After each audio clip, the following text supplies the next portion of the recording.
రాజధానిగా హైదరాబాద్. ఇక ఈ ముచ్చటే బంద్ కానుంది. ఏపీ విభజన చట్టం ప్రకారం రెండు తెలుగు రాష్ట్రాలకు కామన్ క్యాపిటల్ గా ఉన్న హైదరాబాద్ గడువు జూన్ 2తో ముగియనుంది. దీంతో హైదరాబాద్ లో ఉన్న ఏపీ గవర్నమెంట్ ఆఫీసులన్నీ ఏపీకి వెళ్లిపోతున్నాయి. ఏపీ విభజన తర్వాత 2016లో 90% కార్యాలయాలు తెలంగాణ నుండి ఆంధ్రప్రదేశ్ కి మారాయి.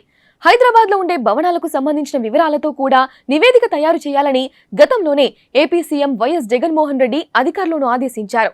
రీసెంట్ గా తెలంగాణ ముఖ్యమంత్రి రేవంత్ రెడ్డి కూడా ఏపీకి కేటాయించిన భవనాల స్వాధీనంపై కీలక ఆదేశాలు జారీ చేశారు. ఇక మరో 4 రోజుల్లో ఉమ్మడి రాజధాని గడువు ముగిస్తుండటంతో ఆ తర్వాత ఏం జరగబోతోందనే టెన్షన్ ఇప్పుడు రాజకీయ పార్టీలో మొదలైంది. ఆంధ్రప్రదేశ్ రాష్ట్ర విభజన జరిగి 10 ఏళ్లు పూర్తవుతోంది. 2014లోనే రాష్ట్ర విభజన జరిగిన ఏపీ తెలంగాణ రాష్ట్రాలకు ఉమ్మడి రాజధానిగా 10 ఏళ్ల పాటు హైదరాబాద్ కొనసాగింది. ఉమ్మడి గడువు మరో 4 రోజుల్లో ముగియనుంది. విభజన సమయంలో హైదరాబాద్ లో ఏపీకి కేటాయించిన భవనాలు జూన్ 2 తర్వాత తెలంగాణ సర్కార్ స్వాధీనం చేసుకోనుంది. దీంతో ఇక నుంచి హైదరాబాద్ తో ఏపీకి ఎటువంటి అధికారిక పరిపాలనా సంబంధం ఉండదు. ఇకపై హైదరాబాద్ తెలంగాణకు మాత్రమే రాజధానిగా ఉండనుంది. అయితే పార్లమెంట్ ఎన్నికలు జరిగిన నేపథ్యంలో 2వ తేదీతోనే విభజన చట్టాన్ని ముగించేస్తారా, లేక కొత్త ప్రభుత్వం ఏర్పాటయ్యే వరకు ఆగుతారా అనే దానిపై ఇంకా క్లారిటీ రాలేదు. ఆంధ్రప్రదేశ్ తెలంగాణ రాష్ట్రాల మధ్య అపరిష్కృతంగా ఉన్న అంశాలపై చర్చించేందుకు మే 20న తెలంగాణ మంత్రివర్గం భేటీ అయ్యింది.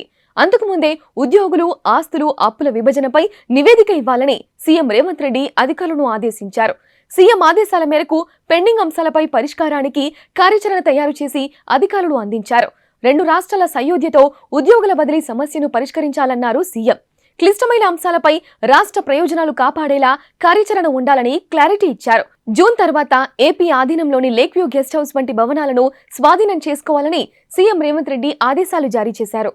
ఉమ్మడి ఒప్పందం ముగింపు దశకు వచ్చిన విభజన చట్టంలోని స్కెడ్యూల్ 9-10లోని సంస్థలు film development, state finance corporation, minimal development corporation, NTPC, RTC, Singareni ఆస్తుల పంపకానికి సంబంధించిన అంశాలు ఇంకా ఓ కొలిక్కి రాలేదు. ఈ మధ్యనే ఢిల్లీలో ఉన్న ఏపీ భవన్ పంపకం పూర్తయింది. ఆంధ్రప్రదేశ్ రాజధాని అంశం ఇంకా పూర్తి కాకపోవడంతో ఇప్పటికీ ఉద్యోగులు అటు హైదరాబాద్, ఇటు విజయవాడ చుట్టూ తిరుగుతున్నారు. రీసెంట్ గా కొన్ని ఏపీ కార్యాలయాలను కర్నూలుకు మార్చినప్పటికీ ఆర్థికపరమైన అంశాలపై స్పష్టత రాలేదు. ఏపీ తెలంగాణ మధ్య విద్యుత్ బకాయిలు, ఉద్యోగుల కేటాయింపు పెండింగ్ లో ఉంది. మరోవైపు ఏపీకి చెందిన ఉద్యోగులు తెలంగాణలో 1200 మంది వరకు ఉన్నారు. ఇక్కడ నుండి అక్కడకు వెళ్లాల్సిన ఉద్యోగులు 1600 మందికి పైగా ఉన్నారు. విద్యుత్ ఉద్యోగుల కేటాయింపుపై సుప్రీంకోర్టు కూడా తీర్పు ఇచ్చింది. కానీ పూర్తి స్థాయిలో అమలు కాలేదు. ఉద్యోగుల కేటాయింపుపై 2 రాష్ట్రాల మధ్య ఒప్పందం జరుగుతుందని తెలంగాణ ప్రభుత్వం వెనుకడుగు వేసింది. దీనివల్ల ఉద్యోగాల కేటాయింపు కూడా మధ్యలోనే ఆగింది.